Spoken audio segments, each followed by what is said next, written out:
quem ficava mais nas frentes das câmeras era Alfredo, Nardon, Thales, que são os fundadores da empresa, enquanto eu ficava nos bastidores. A G4 Educação, uma empresa que oferece cursos de negócios para empreendedores. Muitas mulheres se revoltaram com uma fala polêmica do empresário e CEO da G4 Educação, Thales Gomes. E uma coisa que ele falou chamou a atenção. Deus me livre de mulher CEO. O que deu de comentário, de compartilhamento? Sim, o LinkedIn virou uma zona de guerra, o pessoal apontando o dedo pro outro. Eu já vou te fazer uma pergunta agora, Thales. Que cagada foi aquela que saiu nos seus stories, cara? Deus me livre, contratar a mulher CEO. Luísa Trajano disse que não concorda com a declaração do empresário. A G4 Educação teve que fazer uma troca, tirou o Thales Gomes do comando da companhia e colocou a Maria Isabel Antonini. Sempre que me perguntam que eu caí de paraquedas aqui, e eu sempre mostro para as pessoas que é um paraquedas, mas não tão paraquedas, porque eu já estava. Eu era tocadora de bumbo, que estava lá todos os dias, de 8 às 8, tocando time, descendo em profundidade. Gerando resultado. Exatamente. Né? Da sua entrada, a G4 foi de 130 para 300 milhões. Então você teve que pegar os pratos quebradinhos e montar toda essa governança. Se vocês querem chegar até 1 bi, é isso? Exato. Uma das nossas metas de mercado é gerar 1 milhão de empregos até 2030. Maria Isabel Antonini, a Misa, CEO e sócia do G4 Educação. Passou por brilhantes locais como o Itaú, GPA, Casas Bahia e a Singu. A Singu é uma startup de beleza incrível, maravilhosa. Está aqui conosco no G4 Educação há mais de 2 anos. De CFO a CEO, hoje lidera uma das maiores instituições de educação para empresários do Brasil. Fui fazer um período sabático na França, fiquei lá 8 meses, e quando eu voltei pro Brasil que eu conheci o Thales. Ele me apresentou a Singu, a marketplace de serviços de beleza e bem-estar. A gente trouxe a Débora Seco como sócia e em 2019 a gente começou a negociar com a Natura a aquisição da empresa. Inclusive, esse movimento de CFO para CEO já tinha feito no passado na Singu. O Thales falou, olha, eu vou entrar mais pra gestão do G4 e você assume como CEO. É sempre assim, né? Ele traz a ideia e eu dou o como. Na metade de 2020, o Thales começou a me chamar pro G4, vem pra cá como CFO também, naquele momento que a empresa tava precisando. Normalmente quando eles me chamam é porque já tá precisando arrumar a casa, entendeu? Tem incêndio.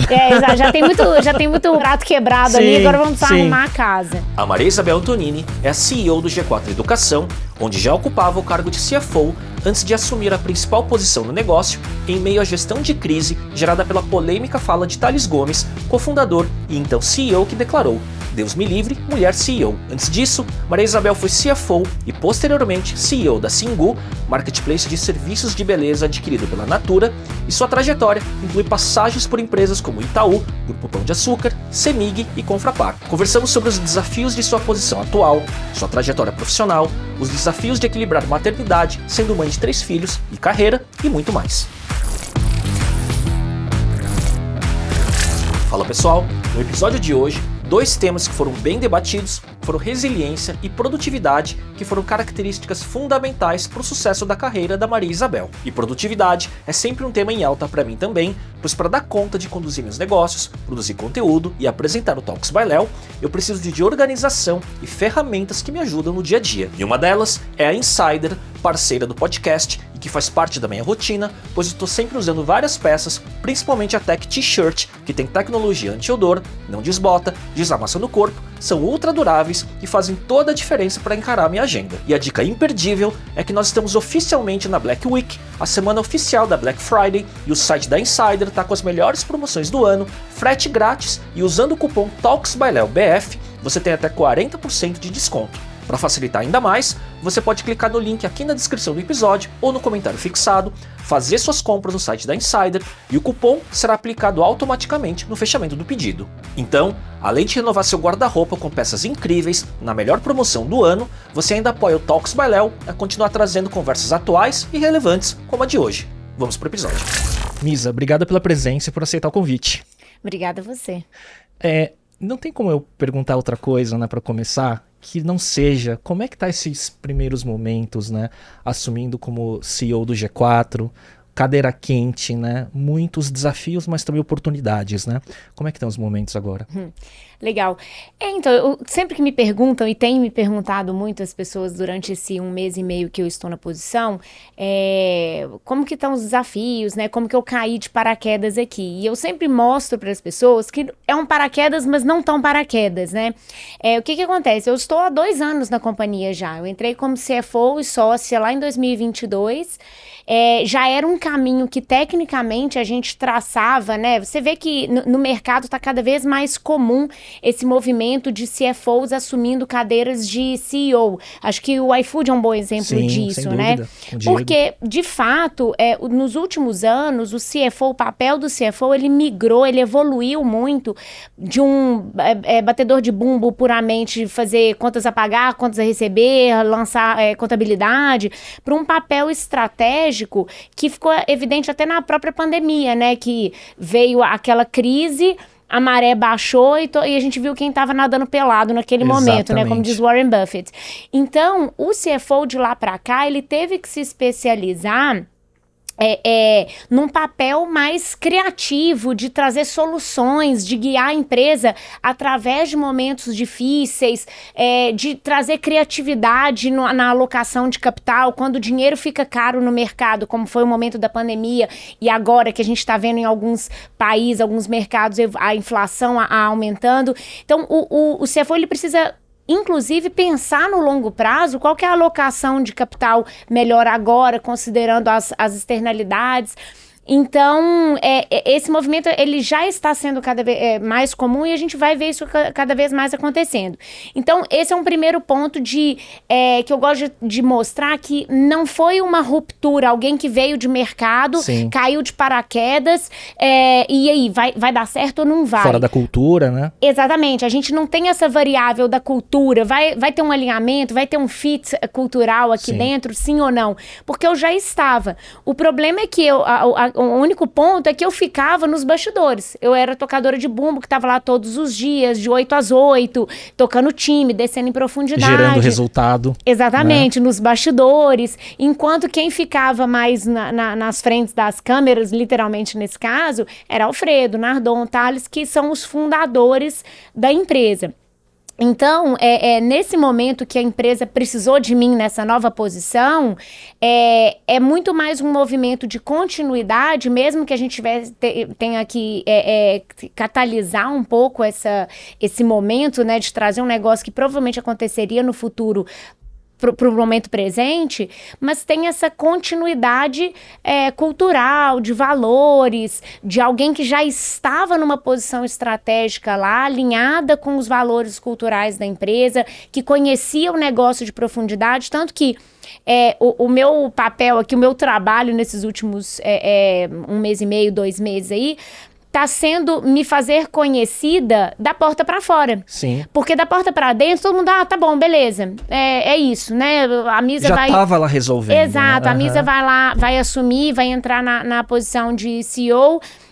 Pra dentro foi muito mais uma institucionalização, olha, vai ser isso daqui pra frente. Todo mundo, tá bom, beleza. Não teve uma questão de, olha, by the way, essa é a Misa, prazer, eu sou... Porque todo mundo já me conhecia, né? Sim. Então, claro, são desafios diferentes, obviamente, num papel de CEO, a gente aumenta o espectro de assuntos, os temas, ainda mais que agora eu tô tendo que ter esse papel institucional da porta pra fora, mas ainda assim é um mais do mesmo do que eu já estava fazendo, do que eu já estava envolvida nos temas estratégicos. Então, nesse sentido, não tem nada de muito novo, né? Você acha que o desafio tem sido, por ser tão pouco tempo, né, 1 mês e meio, como você mesmo disse, né, se fazer conhecida desse lado da marca da Misa, da Maria Isabel, para o mercado, né? E num momento como teve essa necessidade, né, de transição da cadeira, o mercado a imprensa, os veículos te procuram, né, nesse momento. Claro, né, tem toda a estrutura de assessoria de imprensa e tudo mais. E acho que esse é o momento de posicionamento, de certa forma, que você tá mais pro mercado que para dentro você já tá acostumada, né? Sim, sim. Não, sem dúvida. E assim, de forma geral, até depois a gente vai entrar um pouco na minha trajetória, esse movimento de CFO para CEO eu já tinha feito no passado, na Singu. E lá, eu já participei de várias entrevistas, de podcasts, falando pela empresa, principalmente no momento que a gente fez a venda da empresa para a Natura. Então, como Passou pela pandemia, Passou pela pandemia, isso é um outro capítulo super legal da gente explorar também.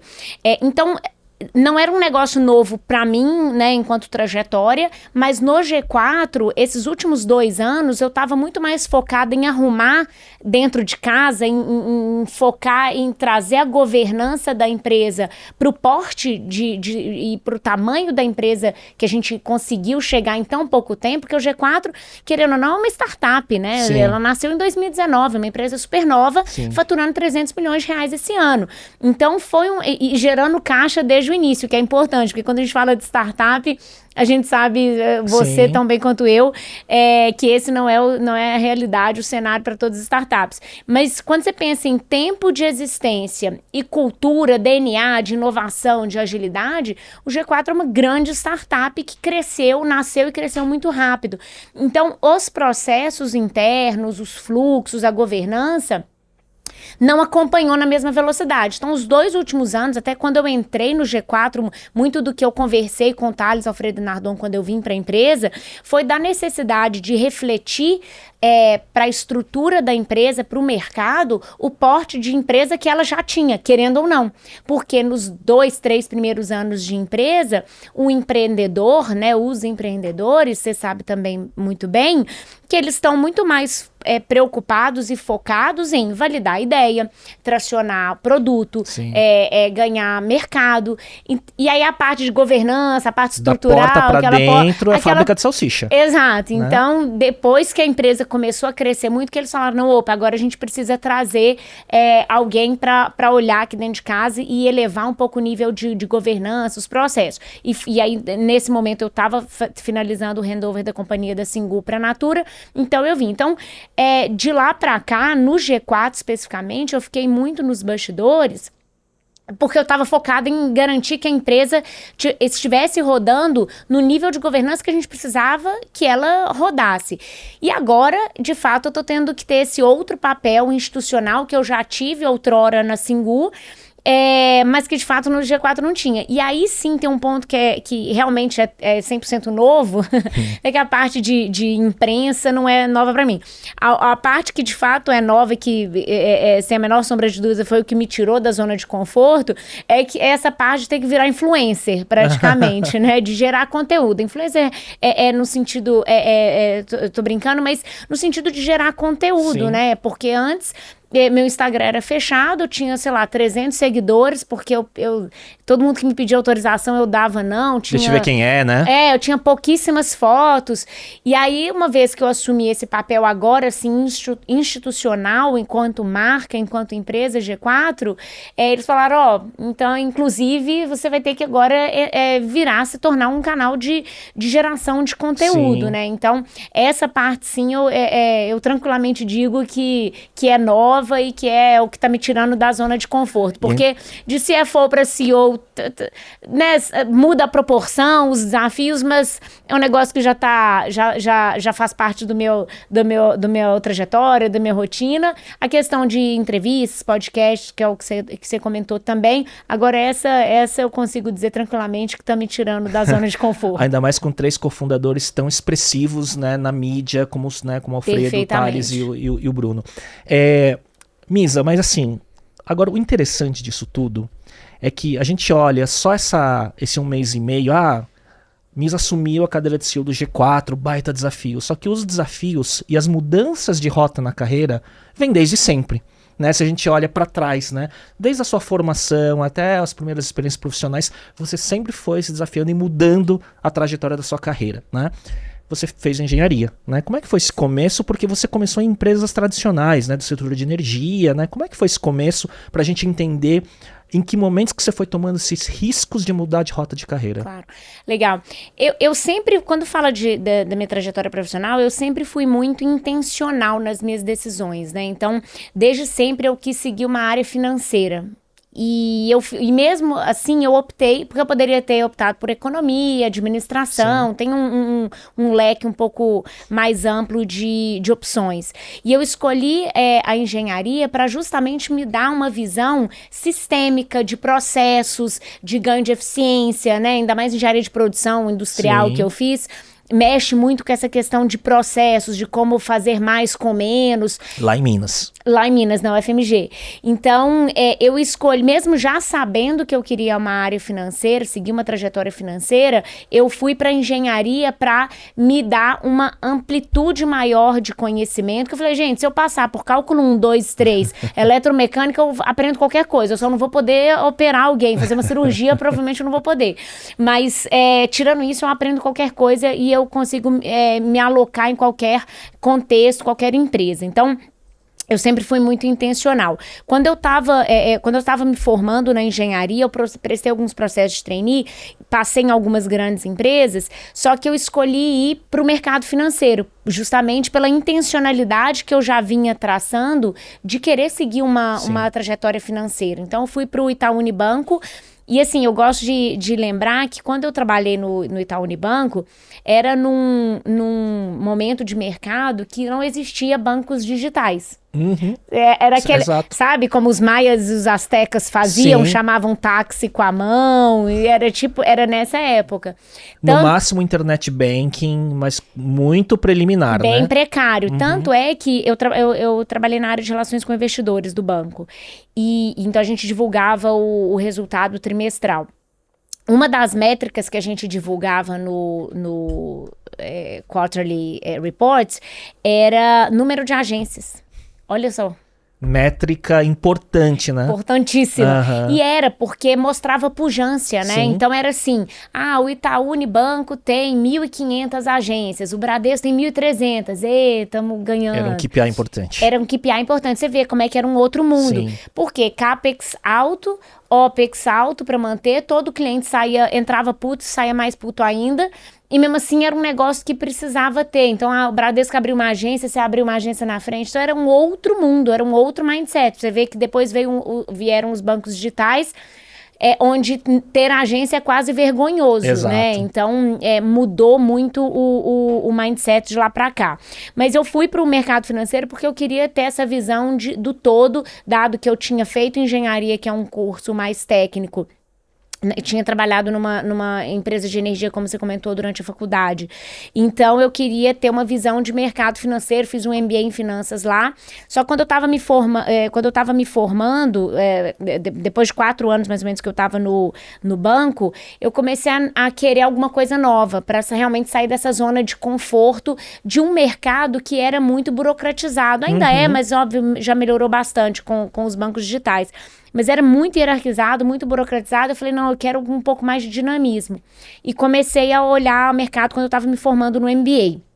E aí eu fui para o Grupo Pão de Açúcar, que apesar de ser uma estrutura grande, né, uma empresa também muito grande, é varejo. E Sim. varejo consegue ter um dinamismo muito maior, né? Você pega Páscoa, estoura chocolate. E nem todo mundo se adapta no varejo. Nem todo mundo se adapta. Uhum. E o bom do varejo, que eu gosto muito,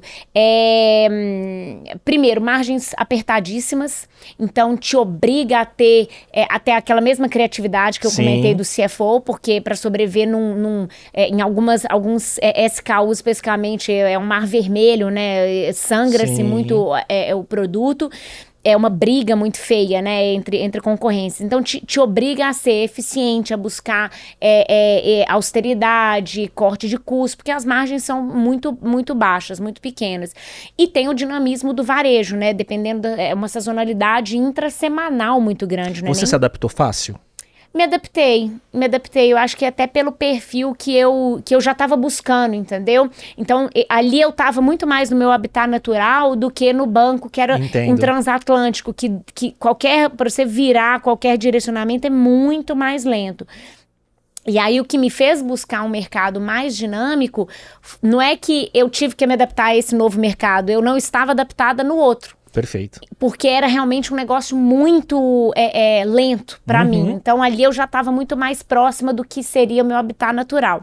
E aí depois eu fui para uma... Eu estava na holding do GPA, fui para a Via Varejo, para uma das BUs também, para aproximar um pouco mais da ponta, do cliente final, que eu achava importante ter essa visão muito ali. Digital já, né? O mundo digital com a Nova.com, ajudei no processo de internalização da Nova. E depois eu saí, fui fazer um período sabático na França, fiquei lá 8 meses, e quando eu voltei pro Brasil que eu conheci o Thales, num jantar de um instituto que eu faço parte, do IFL, e ele tinha montado a Singu há pouco tempo.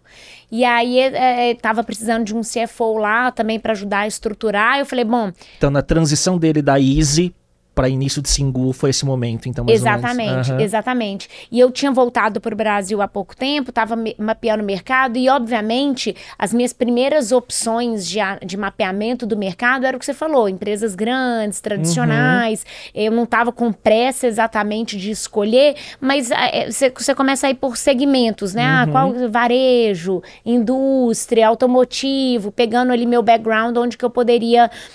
agregar e onde que eu gostaria de estar, de trilhar a carreira. E aí eu conheci o Thales, ele me apresentou o projeto da Singu, achei que naquele momento era 2018, início de 2018. Também empreendedorismo ainda era meio mato no Brasil, não era tão mato igual quando você começou, mas... O meu era cavernas ainda. Exato, mas ainda era um terreno baldio ali, precisando muito de capinagem, né? Então... Ele me apresentou e eu gostei muito do modelo de negócio porque, primeiro, era uma disrupção do modelo tradicional de salão de beleza. Você conhece a Singu, é uma marketplace de serviços de beleza e bem-estar. Disruptava o modelo de negócio, aquele mercado para as clientes e também para os profissionais. E quando a gente fala dessa disrupção do modelo de negócio para as profissionais, tinha uma proposta de valor para elas até social muito grande, porque é um perfil de profissional que majoritariamente mulheres, eram 98% de mulheres a base das profissionais que prestavam serviço na Singu. Grande parte delas, acho que dessas 98, uns 60%, 70% eram chefes de família, ou seja, elas eram responsáveis pela renda da família.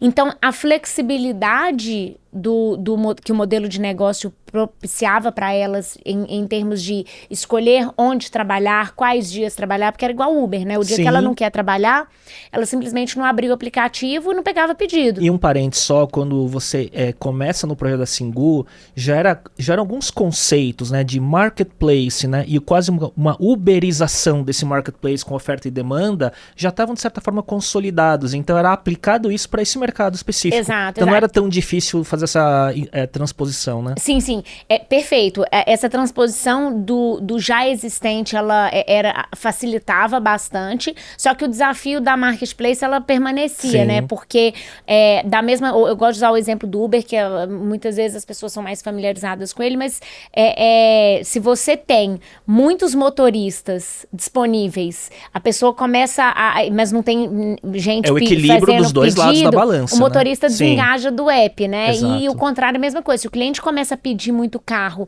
e demora a aceitar o pedido, você fala, não vou usar Uber, vou usar Cabify, e táxi, na uma má experiência para trazer de volta é difícil. Exato. O custo de aquisição é muito, muito maior, né? Para você adquirir um novo cliente do que você reter o cliente que você já conseguiu trazer para a base.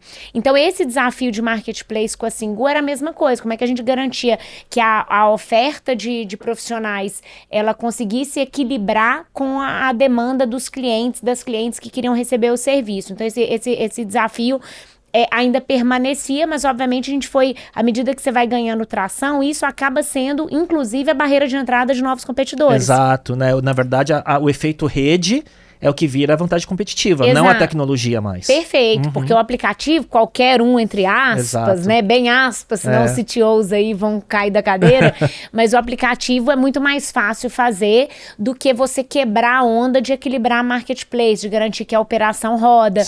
Diferente do Uber, por exemplo, o Uber ele é binário, né? Se você quer ser motorista de Uber, as perguntas vão ser, tem carteira de motorista, sim ou não? Seu carro tem banco de couro? Não tem? É novo? Não é? Vai ter um checklist ali que é muito mais binário do que quando a gente falava na Singu. Porque é multidisciplinar, né? As categorias de serviço. E precisa ter um teste.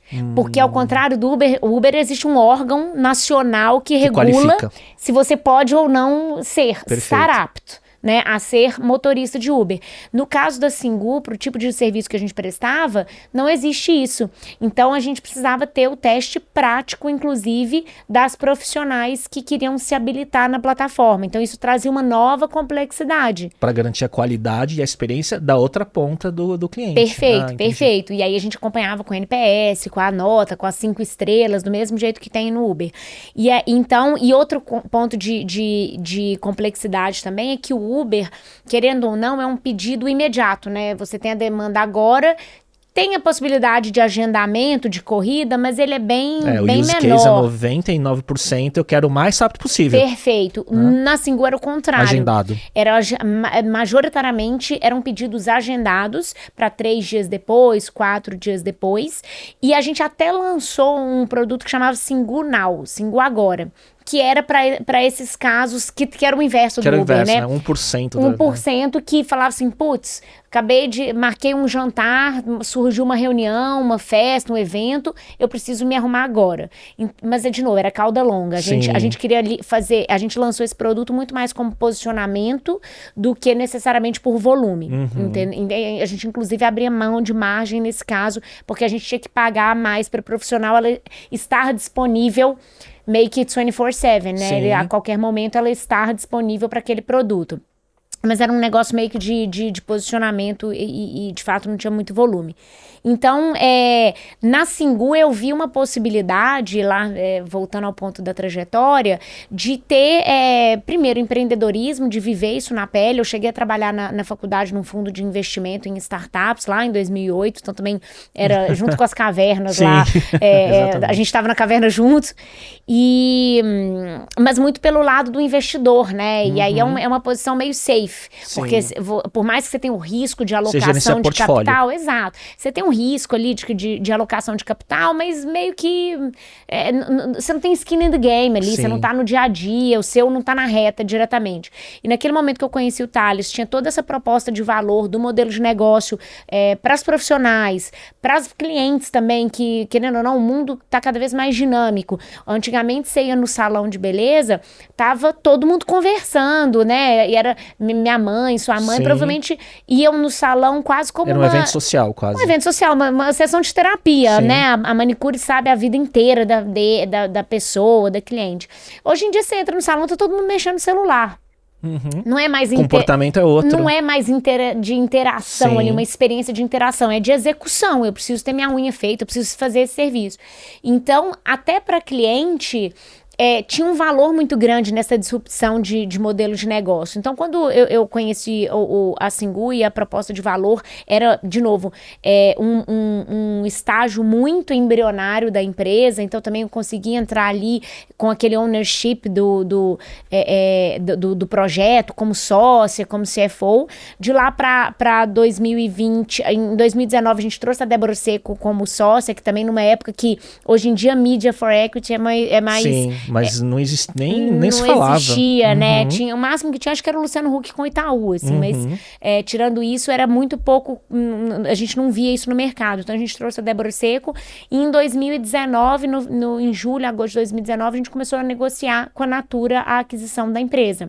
Tudo muito rápido, né? Tudo muito rápido. E eles queriam realmente trazer uma veia de inovação para um modelo de negócio muito tradicional, né? A Natura é uma empresa familiar, apesar dela ser uma das maiores empresas de beleza do mundo. É um negócio muito tradicional, familiar. Então, eles queriam ter cada vez mais um pé em inovação, em tecnologia, em disrupção. Então, o Thales começou a conversar diretamente com um dos fundadores da empresa. E em abril de 2020, foi engraçado, a gente assinou o deal dia 7 de abril. Dia 8, o Dória fechou a cidade de São Paulo. Sim. E assim, lockdown na cidade para uma empresa que presta serviço pessoal, né? Sim. Então, você imagina o desafio que foi. E aí, obviamente, naquele período teve um momento crítico ali que a plataforma teve que ficar 100% fechada, porque ninguém sabia, né? Ninguém sabia o que era, né? Mas nem sabia se a gente ia sobreviver, a pandemia era tão assustadora aquele primeiro momento, né? E você no leme lá. Exato. E assim, ninguém sabia o que era, né? O que ia se tornar. Era um lockdown super restritivo, não tinha nenhum tipo de flexibilização naquele primeiro momento. E as profissionais começaram a entrar em contato com a gente desesperadas, falando, olha, eu tenho que trabalhar, eu tô sem dinheiro para comprar remédio para meus filhos, pão para minha casa. E muitas sendo a principal responsável pela renda da casa, às vezes, né? E assim, eu vou chegar lá, eu não vou interromper essa trajetória agora, mas eu imagino quantas histórias você não deve ter escutado e se tocado, né? Ainda mais você como mulher e mãe, né? Não, nesse momento foi bem difícil. As profissionais, de novo, né? O Brasil de forma em geral, mas um perfil socioeconômico que não é poupador. Então, às vezes, trabalha no almoço para pagar o jantar. Então, quando teve a pandemia, o lockdown, e a gente teve que interromper, fazer um shutdown da plataforma, as profissionais procuravam a gente desesperadas, né? E a gente falando, nesse momento, até o Thales trouxe a ideia de fazer a gente começou a distribuir cesta básica para poder auxiliá-las. Uma semana depois, mais ou menos, em uma coletiva de imprensa do Dória, ele falou bem en passant que alguém perguntou bem no final, depois de 2 horas de coletiva de imprensa, ele falou assim, alguém perguntou, e se uma vizinha quiser ir na casa da amiga fazer uma unha ou fazer o cabelo dela, não é possível que não pode? E aí, nessa hora, o Dória falou, meio en passant, não, se for um negócio só as duas, não tem problema. Pode fazer. Nessa hora, foi assim, a gente deu muita sorte, porque foi 2 horas de coletiva de imprensa, foi no finalzinho, ele falou um negócio super en passant. Aí a gente recortou aquele vídeo, mandou pro nosso advogado. E usou como tese jurídica.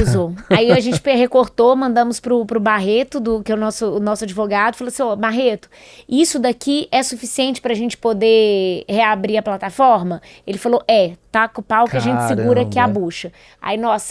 Aí falou, beleza, vamos nessa. Aí a gente entrou em contato com as profissionais. Como a gente falou, era uma situação que nem a gente tinha visibilidade ainda do que era. Mas a gente sabia que existia o conceito de grupo de risco e pessoas que tivessem que fossem saudáveis em condições normais, o vírus tinha um problema muito menor, né? Um potencial de risco muito menor.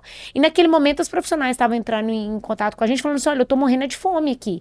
Eu não tenho como comprar um remédio para os meus filhos, ou pão para os meus filhos. Então, o que a gente fez?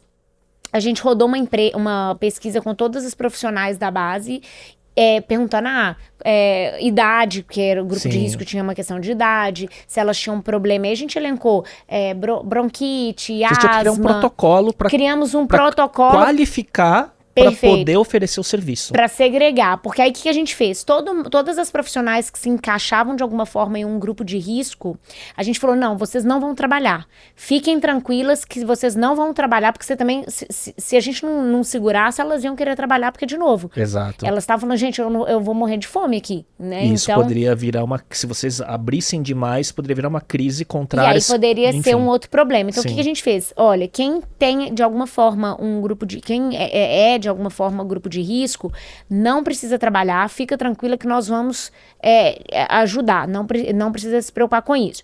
E quem são as pessoas que não estão em grupo de risco, por idade, por saúde, não tem contato com ninguém mais velho, vocês podem voltar a trabalhar, quem quiser, obviamente, porque nós somos apenas uma marketplace, não temos como obrigar ninguém a trabalhar. Era a liberdade individual que falaria, que tomaria decisão naquele momento. Então, quem não era grupo de risco pode trabalhar. E aí, o que a gente fez? Você sabe como é que marketplace funciona? Tem o take rate, tem o pagamento do profissional.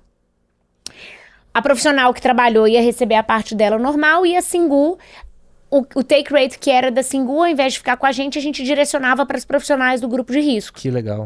Então a gente garantia que as duas pontas estivessem endereçadas, ou porque estão trabalhando, mas porque pode trabalhar mesmo, ou porque estão recebendo a nossa parte. A gente zerou o nosso revenue com aqueles serviços prestados, e a gente protegia as profissionais que estavam fragilizadas pela situação e pelo contexto. Obviamente a gente entrou em contato com a Natura e falamos, olha, isso vai acontecer, isso impacta o nosso business plan que a gente tinha feito na operação. Mas é o certo. Toda a fundamentação do negócio, a gente falou, olha, se for para isso fazer o deal cair, que caia, né? Isso aqui é o que é certo. E isso daí foi uma ideia até do Thales. E é sempre assim, né? Ele traz a ideia e eu dou o como. Então ele joga o problema para mim e falei, não, beleza, deixa que a gente operacionaliza. Então a gente entrou em contato com a Natura e falou, olha, estamos abrindo mão, nosso revenue vai para 0, mas é o que é certo pra gente garantir. A gente acredita nos princípios, né? Exato, a gente garante que a nossa base está protegida, porque no fim do dia o nosso papel, né, enquanto sociedade é isso, né? Então, esse foi o momento mais crítico ali do M&A, porque poderia a operação cair, mas a gente... E como que foi a resposta da Natura? Eles ficaram on board, né? Não tinha como, naquele momento ali de criticidade, ir contra uma iniciativa dessa. Até porque os princípios da Natura, né, são, né, também pautados, né, pelo correto, pelo propósito, né? Exato, e a força de trabalho delas também, as consultoras Naturas, é um perfil muito próximo das profissionais de beleza da Singu. Então, era uma proximidade, até por isso que fazia sentido a sinergia das duas empresas. Então, até por uma proximidade com o próprio modelo de negócio deles, né? O valor que eles geram para as consultoras Natura, da rede deles, fazia muito sentido estender uma iniciativa como essa para as nossas profissionais. Então, sem dúvida, foi um momento super desafiador. As histórias que a gente ouvia, como você comentou, eram assim, foram 2 semanas de embrulhar o estômago, porque de fato... Porque assim, você começou, e foi muito pouco tempo, né, Misa? Entre você entrar, estruturar, crescer, deal com a Natura... Assim, você contou de uma forma bem objetiva, mas eu imagino uma montanha-russa para você também, né, como empreendedora lá no negócio, skin in the game, plano A e B era aquele, não deve ter sido tão fácil também, né? Emocionalmente falando, não, né? Sim. E é nessa hora que a gente vai... Eu falo que, assim... cada crise vai te preparando para uma crise seguinte, né? Cada desafio vai te preparando... O músculo fica mais forte. Exato, você vai criando casca, né? Inclusive interna, emocional. Porque depois que você vive um negócio desse, ouvindo as histórias que a gente ouvia lá e passando tranquilidade, é igual o Titanic afundando. Você tem os caras lá... Tocando violino. A hora que o piloto do avião, que o marinheiro, como é que chama? Comandante. O comandante do navio. Se você olha pra ele e ele tá desesperado, ele não te passa tranquilidade, ferrou. Vai ser todo mundo gritar fogo no cinema, sabe? Vai todo mundo começar... Você perde a empresa inteira. Exatamente. Então, naquele momento, era necessário nós, né, enquanto liderança, passar tranquilidade para as pessoas. Mesmo que você não soubesse o que ia ser a solução daquele momento, mas assim, não sei o que vai acontecer, mas fica tranquilo que nós vamos segurar, nós vamos dar um jeito. E foi o que aconteceu. Porque, de fato, as crises unem as pessoas, né? Sim. Então, naquele momento, a gente precisava passar por aquele problema. Então, foi o que a gente fez. E claro, né? Por naturezas diferentes, né? Então, assim, a gente vê que gestão de crise não é a primeira. Não é? Essa casca que veio de lá, talvez, potencialmente pode ter sido pior. Sim.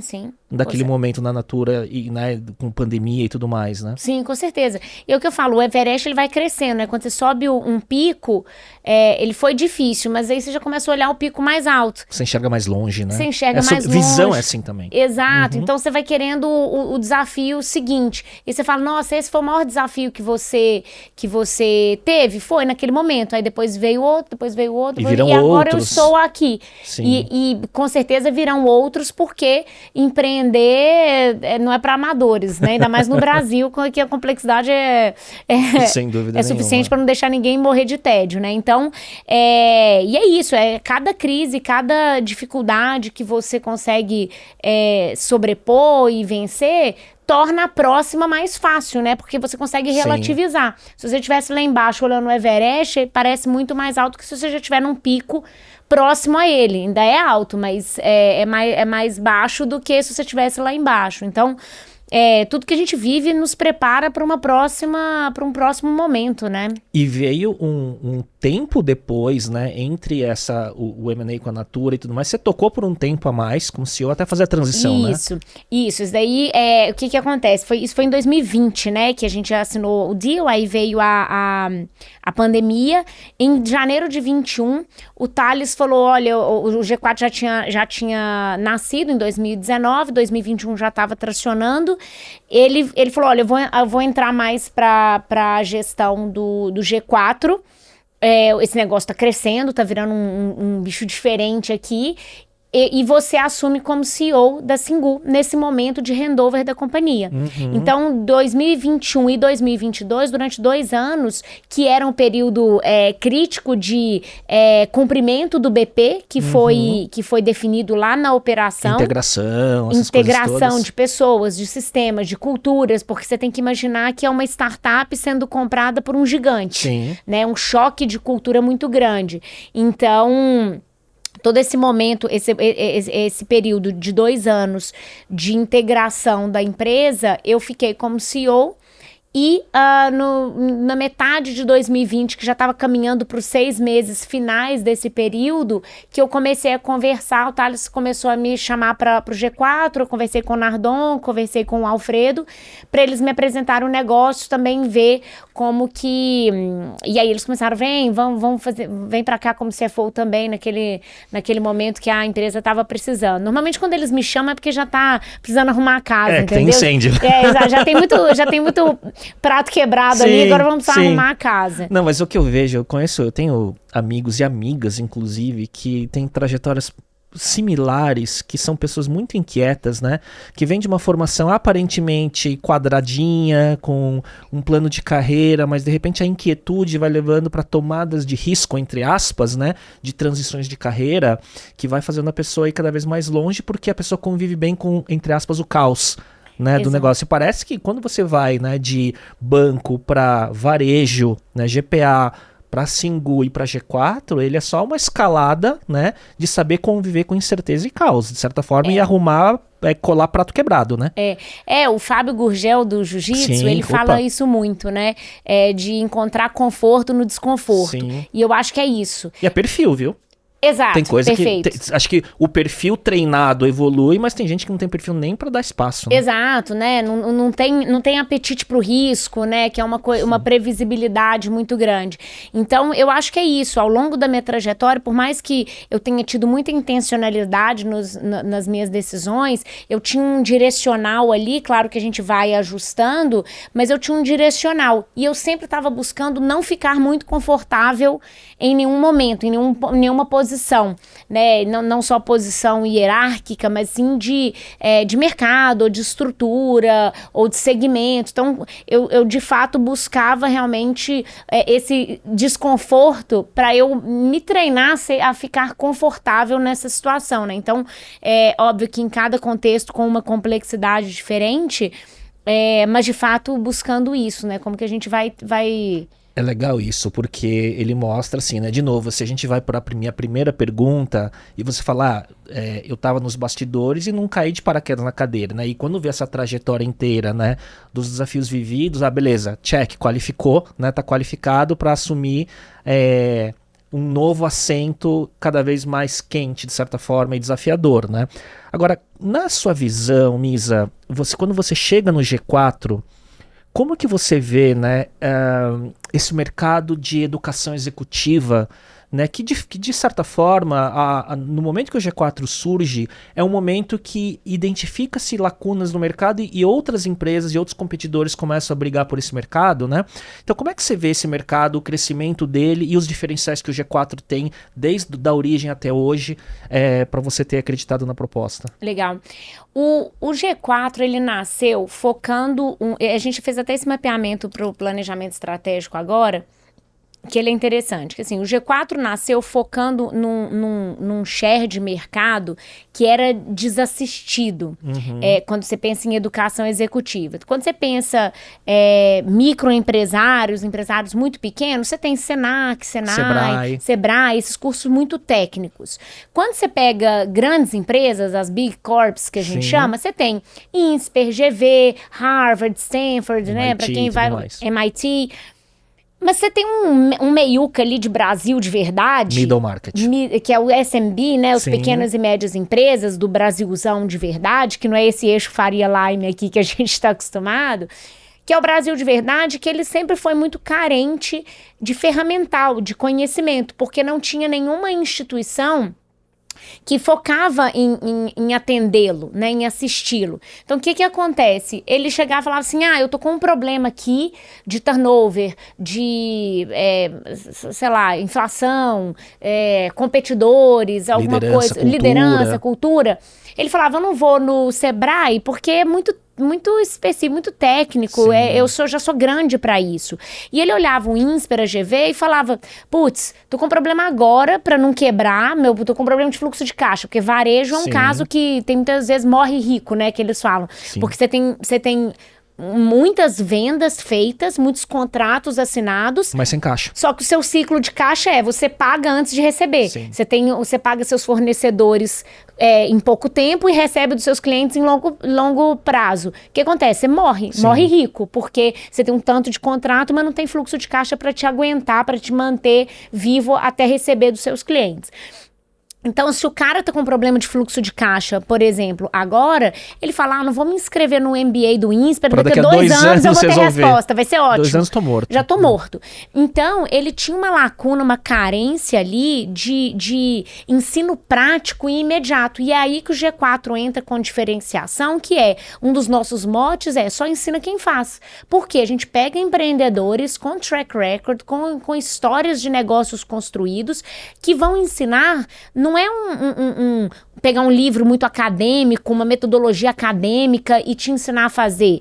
Ele vai pegar e te ensinar com termos práticos o que ele fez nos negócios dele. By the way, técnicas mais modernas, inclusive, e dinâmicas usadas nas empresas que mais escalaram recentemente, né? Exatamente. Então, por isso que a gente começou com os cursos de 2, 3 dias, e é o nosso braço principal de programas presenciais, de fato, para o empresário ter uma resposta, ter uma luz ali durante 2, 3 dias para resolver o problema dele. E a gente tem a parte de mentorias também, que para mim é a parte mais interessante dos programas, que ele troca diretamente. É específico. Exatamente. Eu estou com esse problema agora, de, por exemplo, fluxo de caixa, descasamento de fluxo de caixa. O que eu faço? Eu tenho muito contrato assinado, como é que eu inverto?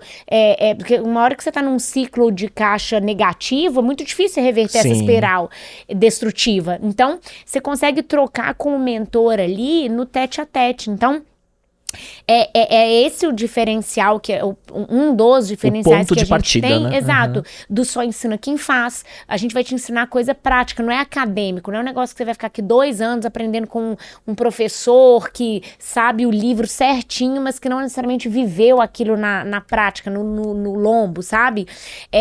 Isso é um ponto. O outro ponto, a própria experiência premium que a gente oferece, nosso NPS é maior do que 90 em todas as imersões, porque a gente realmente tem essa preocupação de entregar uma experiência ponta a ponta sofisticada e diferenciada pro nosso aluno, porque é o que eu falei, pequeno e médio empresário, às vezes a gente tem um cara que fatura 200, 300 milhões no ano e ele não sabe os conceitos sofisticados que o mundo de foi tech... na raça, né? Ele foi na força bruta, sabe? Barro na bota, que a gente chama. E ele foi lá e faturou 300 milhões. Aí quando ele vem aqui e ouve os conceitos que às vezes a gente já tá muito acostumado, ele fala, cara... Vou voltar para casa, vou implementar isso daqui e vai mudar o jogo. Porque ele tava ali meio que fazendo no modo espartano, sabe? E isso vocês devem medir, assim, deve ter muita geração de resultado quase imediato, né? Sim. De mudar a trajetória da empresa, né? Sim, sem dúvida. E até legal porque uma das nossas metas de mercado, que a gente chama de BHAG, né? A meta audaciosa nossa. Big Hair Audacious Goal, né? Exato. Ela é gerar 1 milhão de empregos até 2030. Por quê? 1 milhão de empregos gerados através dos nossos alunos e dos nossos membros é exatamente isso. O cara veio em algum programa nosso, em algum produto de comunidade, ou algum dos outros dos nossos produtos. Ele aprendeu conceitos práticos, voltou, implementou dentro de casa, cresceu o faturamento, melhorou margem, e aí ele contrata mais. Vocês monitoram tudo isso? E a gente monitora. A gente já, desses 1 milhão, a gente já chegou em 60% já da meta. E a meta é até 2030. Então, eu vi alguns números, né, quando eu estava estudando, e eu vi que da sua entrada até você agora transicionar de CFO, né, para CEO, o G4 foi de 130 para 300 milhões. Então você teve que pegar os pratos quebradinhos e montar toda essa governança e processos para chegar nesse número, né? E de agora até 2027 vocês querem chegar até 1 bi, é isso? Exato. Esse é o número? Exato. E esse 1 bi veio do planejamento estratégico que a gente montou nos últimos 8 meses. E é por isso que eu digo, né? Quem tá em uma posição e outra não muda todo o planejamento estratégico que a gente passou os últimos 8 meses, 10 meses construindo. E de fato é isso, porque no planejamento estratégico, qual que é o valor que a gente quer agregar para os nossos alunos, né? A jornada de um empresário, independente do que ele vende, se ele vende produtos, se ele vende serviço, em qual segmento que ele está alocado, tem uma jornada ali que vai desde uma ideação, tração, crescimento, growth, né? Crescimento, até eventualmente um IPO, sucessão, M&A, o que for. A nossa proposta de valor é ter um produto para todas essas etapas da jornada desse empresário, que idealmente vai inclusive sair de um e vai crescendo até chegar no vai final. Acompanhando. Como que a gente, o nosso planejamento estratégico, ele foi pautado na missão de ser o trusted advisor, então o conselheiro ali confiável do nosso aluno, do nosso ICP, em toda a sua jornada. Como que a gente agrega valor, seja em programas de gestão diretamente para ele, para o dono, né? O nosso ICP, o nosso cliente ideal são os donos, fundadores, donos, presidentes, CEOs, sucessores. Então, como que a gente tem produtos de gestão para ele, que inclusive são os produtos de entrada no nosso flywheel. A gente tem produtos que atendam a alta liderança dele. Então, por exemplo, ele vem na GE, que é o nosso produto, o nosso flagship, o produto principal, que tem o Thales, Alfredo e Nardon como mentores. Ele sai da GE e ele pode mandar os diretores, os VPs dele para os nossos programas de tópico. Então ele manda o diretor de marketing para a imersão de marketing, ele manda, tem a imersão de vendas, tem a imersão de gestão de pessoas, tem várias imersões de tópico que ele obviamente pode fazer também, mas que ele pode direcionar para a alta liderança dele. Se ele quiser, aí ele já treinou toda a liderança dele, ele quer treinar o time dele. Nós temos um produto que é o Skills, que é um SaaS. Sim. Que ele funciona como a gente fala que é o Waze da educação, porque ele cria através de inteligência artificial uma jornada de conhecimento. Tópicos, exato. de acordo com a maturidade necessária. Exato, e do tema que ele quer se desenvolver. Então, por exemplo, eu quero aprender sobre finanças. Ele vai assistir um curso sobre DRE, outro sobre fluxo de caixa, aí um sobre marketing digital para aprender sobre CAC, LTV, alguma coisa.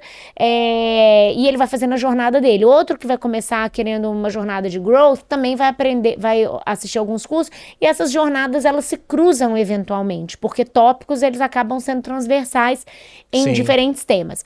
Então, o nosso ICP ali consegue se capacitar nos cursos de gestão, capacitar a alta liderança dele nos cursos específicos, e ele consegue descer para a base dele, inclusive usando o Skills, e a gente tem outros produtos que são online, que ele pode assistir como se fosse, aí a gente fala que é o Netflix da educação, que aí é um negócio assíncrono, que ele possa usar, consumir produto como ele quiser, os cursos de forma online e de forma assíncrona. Então a gente consegue ter oferecer o produto e ele vai mudando de acordo com a jornada dele. Sim. E a gente tem os produtos de comunidades. Tipo o clube, né? Tipo o clube e o scale. O clube, ele precisa ter um faturamento mínimo, então é um grupo restrito, é um produto de posicionamento Quase mesmo. que um mastermind, de certa forma, com comunidade, né? Exato, porque o que a gente começou a identificar foi os nossos alunos vinham, aquele que eu comentei que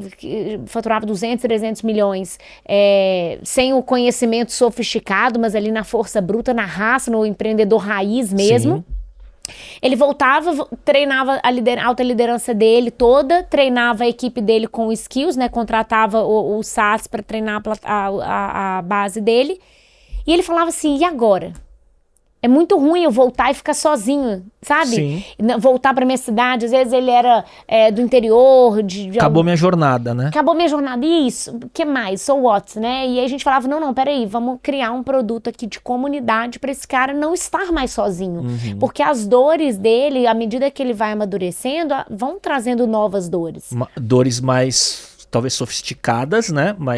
E ele precisa trocar, né, com alguém. Exato. E quando ele volta pra cidade dele, às vezes ele não tem nem com quem conversar mais, porque abriu a cabeça dele de tal forma que ele não tem mais até com quem trocar. Então a gente criou esses dois produtos de comunidades, o Club, que é um grupo restrito, tem limite de membros e tem que ter um faturamento mínimo, e a gente criou o Scale, que é justamente para quem não consegue entrar no Club ainda. Outro tier, né?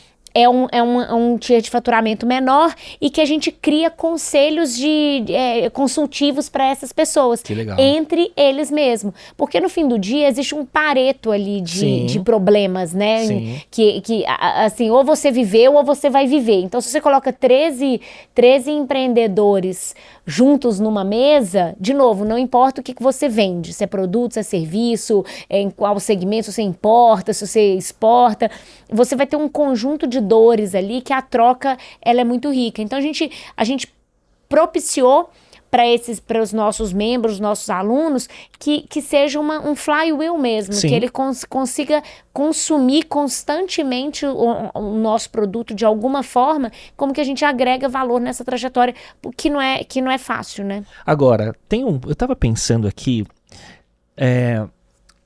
eu acho que o modelo de vocês funcionou e foi inovador no formato, e eu acho que em outros segmentos, não necessariamente de gestão, começaram a copiar o modelo, né? Fazer imersão, não é? Porque, né, eu acho que começaram a ver, puxa, essas imersões de curta duração com propósito prático, não necessariamente de concorrentes de vocês, mas eu vejo isso acontecendo em outros segmentos, né? E um pouco por conta da forma que vocês inovaram o modelo, não é? Sim, sim. E eu não sei quem que eu ouvi falando outro dia que... foi no Class, um evento que a gente fez pro clube.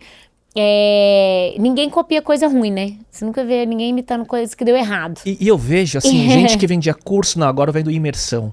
Até na semântica de como as pessoas vendem seus produtos de educação, né? Exato. Então, assim, é normal, só que é o benefício de ser first mover, né? Você consegue estabelecer a sua marca, estabelecer a autoridade no mercado e, obviamente, como eu falei, ninguém imita coisa ruim, só imita coisa que deu certo. Então, é normal normal que isso aconteça. Obviamente, a gente já se posicionou como uma marca premium, como uma entrega diferenciada. A gente realmente traz nomes do empreendedorismo mesmo.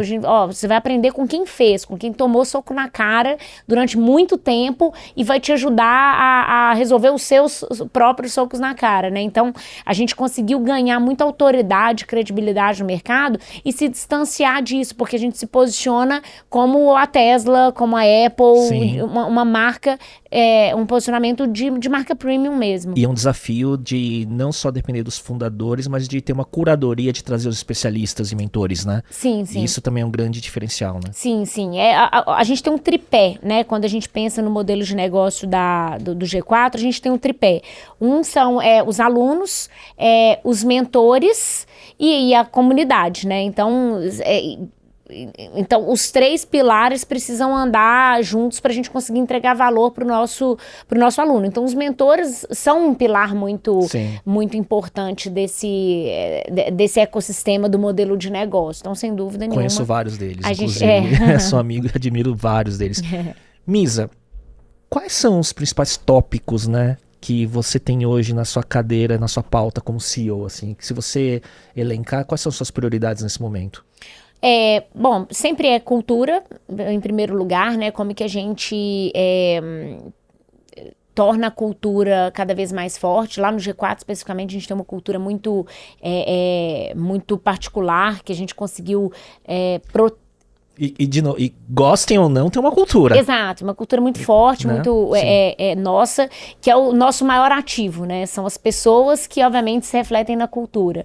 Então, isso pra gente, de todo esse movimento que a gente fez, a nossa tranquilidade é que isso não estaria em risco, né? Eu já estava na companhia há 2 anos, já faço parte do ecossistema dos sócios, dos fundadores há muito tempo. Exatamente. G4, né? Então, a nossa tranquilidade de fazer esse movimento era de que a cultura estaria protegida. Então, cultura sempre é aquela caixinha que está lá, guardada na nossa visão enquanto CEO. O segundo ponto é reta de final de ano, não tem como não falar que isso obviamente, como a gente está fazendo o podcast aqui agora, não tem como não te... Por favor, não toca uma corneta aqui hoje. Por favor. Espero que eles estejam tocando lá. Aqui eu não vou tocar não, mas lá eles estão. Então, obviamente, reta de final de ano pra gente é um momento bem dinâmico, bem desafiador. E, obviamente, um negócio que eu acho super importante trazer é a questão de garantir os olhos no planejamento estratégico. Por quê? Como você comentou, a gente está lá falando de 2027, 1 bi de receita. Mas se a gente ficar só olhando, é 2027, 1 bi de receita, é 2027, 1 bi de receita. Se você não quebrar isso e trazer as ações a valor presente, vai chegar uma hora que você passou do pacing para poder chegar lá. Então, o que eu falo sempre, a gente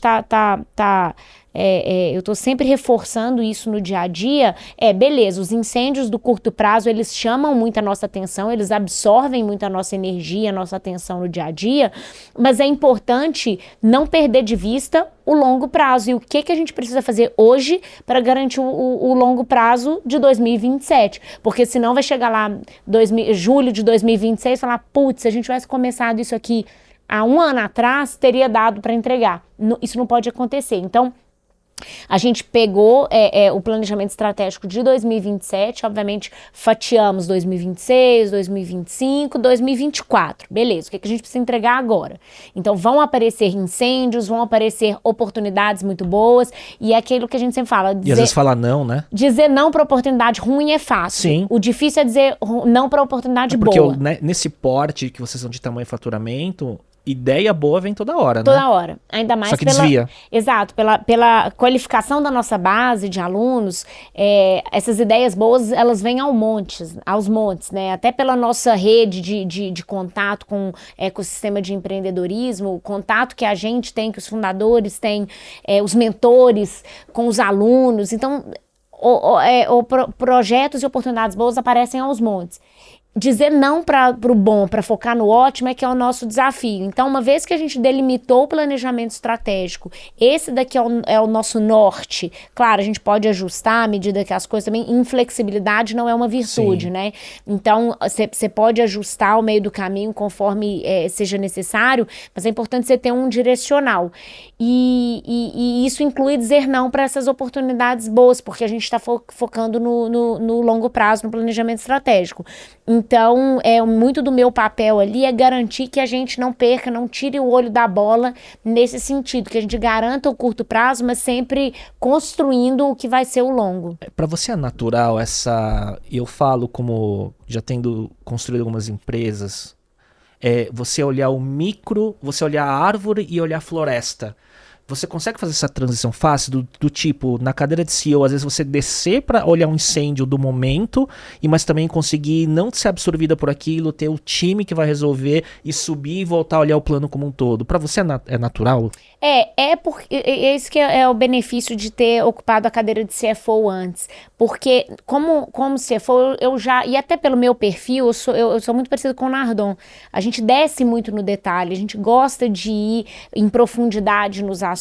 Então, como eu já tenho isso natural dentro de mim, de ficar buscando detalhe, de fazer um deep dive no que é necessário, no que deu yellow flag, deu red flag mais ainda, mas já deu um yellow flag, a gente vai descer no detalhe para entender. Então, como CEO, isso não muda no meu perfil de gestão de dia a dia. Agora, lógico que eu tenho que criar os meios para que eu não seja absorvida pelo detalhe e não veja o todo. Porque é o negócio da floresta, né? Você tá vendo ali uma ou outra árvore e quando você vai ver de cima, de helicóptero, tem metade da floresta pegando fogo e você não viu porque você tava muito absorvido ali no tudo tem timing.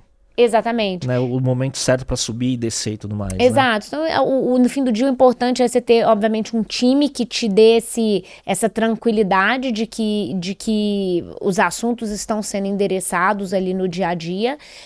Ferramentas e relatórios, né, reports que te permita identificar os yellow flags, para você também não ter nenhum ponto cego, senão você está dirigindo e está com um ponto cego, de repente pode bater por causa disso, né? Então, ter os meios, os mecanismos que te garantam essa visibilidade também para você saber que você está descendo no detalhe quando precisa e que você está se mantendo na visão estratégica de longo prazo quando também não é necessário entrar no detalhe.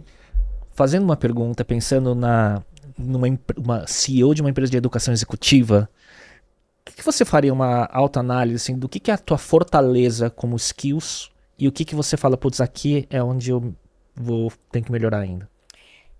Ainda mais num G4, num porte, que é uma novidade, né? Como na cadeira de CEO para você, uma empresa desse tamanho, com tantos colaboradores e um desafio tão alto como esse, né? Eu acho que fortaleza acaba, para uma posição de CEO, a fortaleza de descer no detalhe, de fazer o deep dive no que precisa, isso é uma fortaleza porque você consegue elevar o nível da discussão, né, quando você está falando com o time, porque se você é muito high level, você não consegue nem debater com a pessoa. Sim. Então, isso foi necessário, então, e eu acho que isso é interessante, que muito da experiência da Singu me desenvolveu isso, porque querendo ou não, quando você está numa startup, o job description de todo mundo é o mesmo, né, que é uma linha, fazer tudo, fazer tudo e qualquer coisa. Então, não existe job description ao contrário de quando você está numa empresa que tem 100 mil funcionários.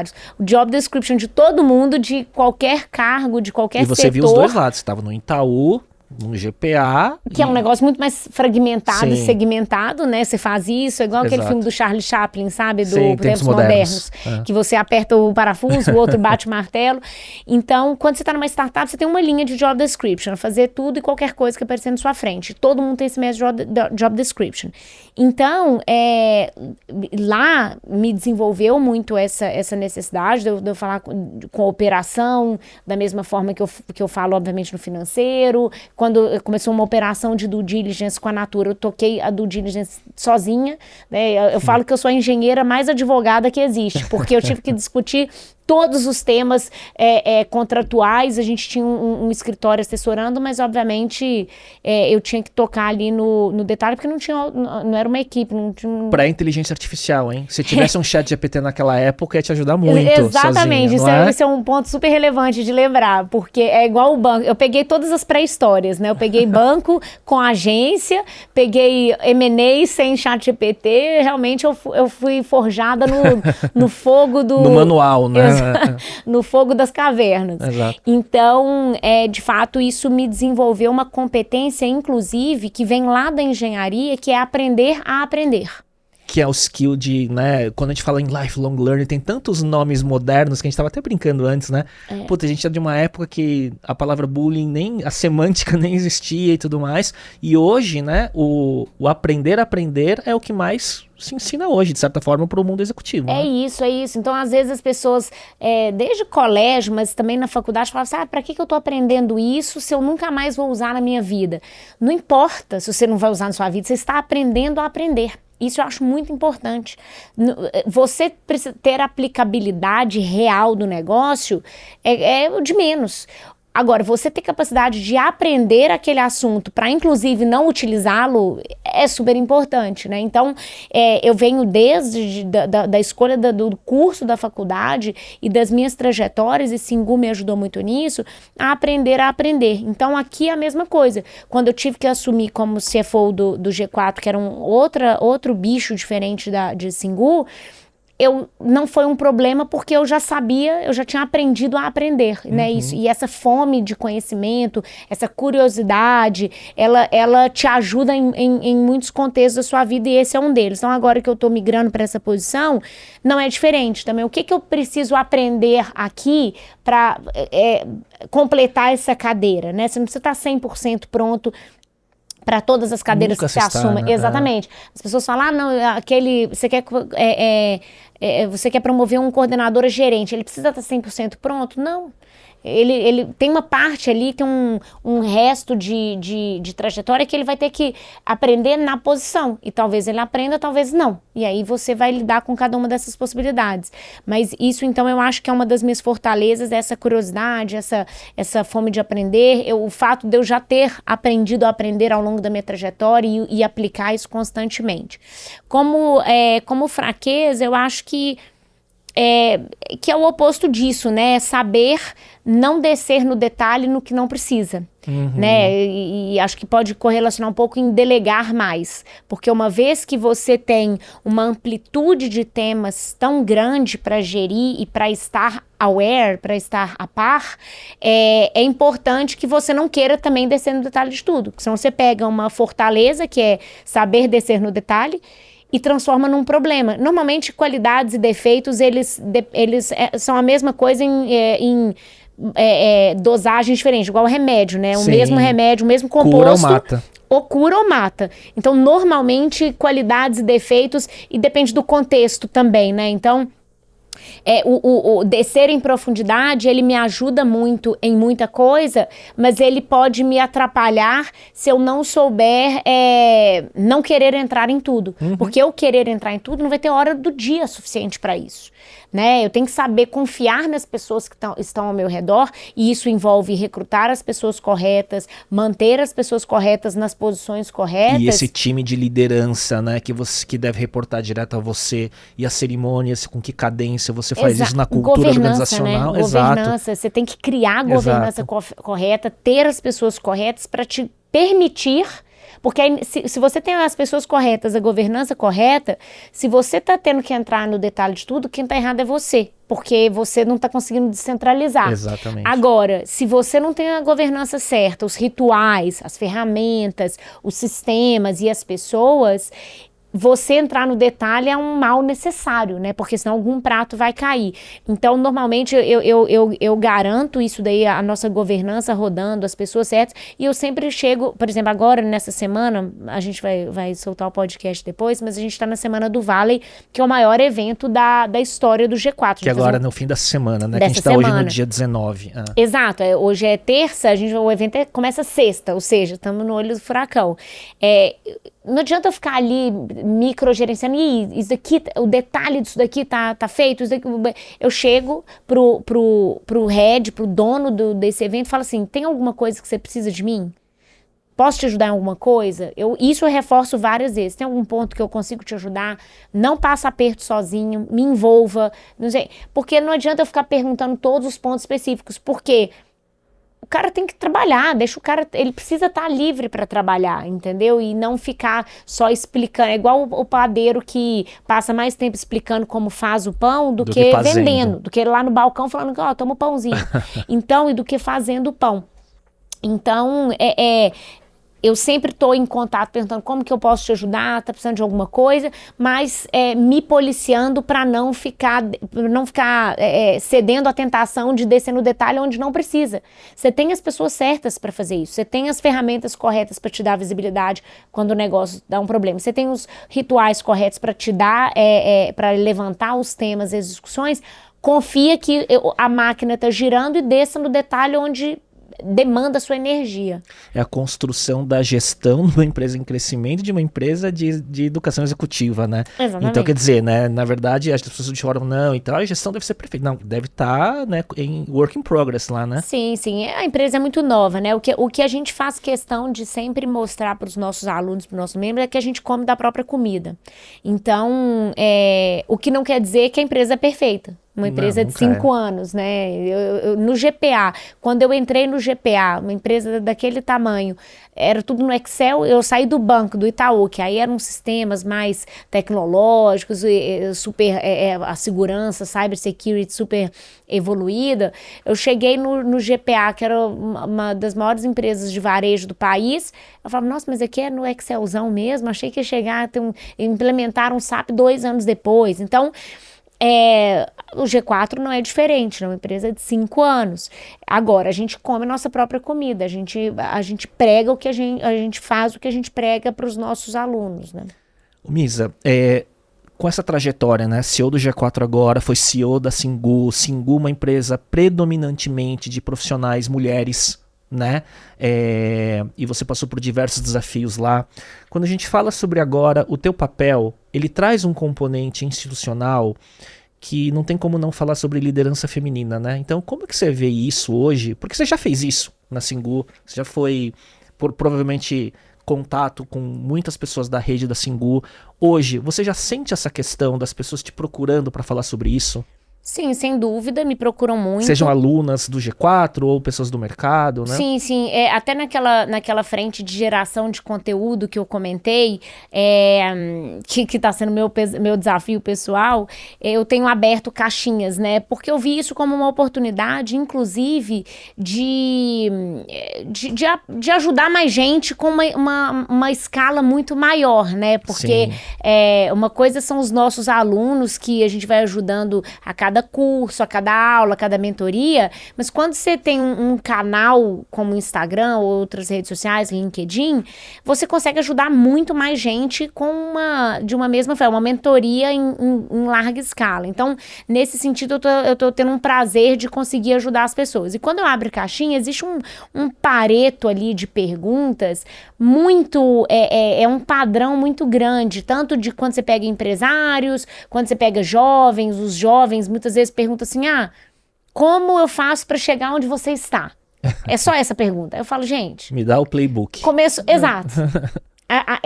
Eles têm essa carência hoje em dia de uma bala de prata. Sim, eu gosto muito de falar sobre isso, né? Porque as pessoas querem a fórmula. A fórmula mágica. Só que não existe fórmula, cada contexto é diferente do outro. Você pode se inspirar numa trajetória, mas não existe fórmula, né? Exato, e é um composto de variáveis de anos, né, de quebra-cabeças que são diferentes. Exato, e é igual o filme dos Vingadores, que cada estalo de dedo tem 1 milhão de universo, cada decisão, cada passo que você dá na sua trajetória tem 1 milhão de possibilidades de outcomes.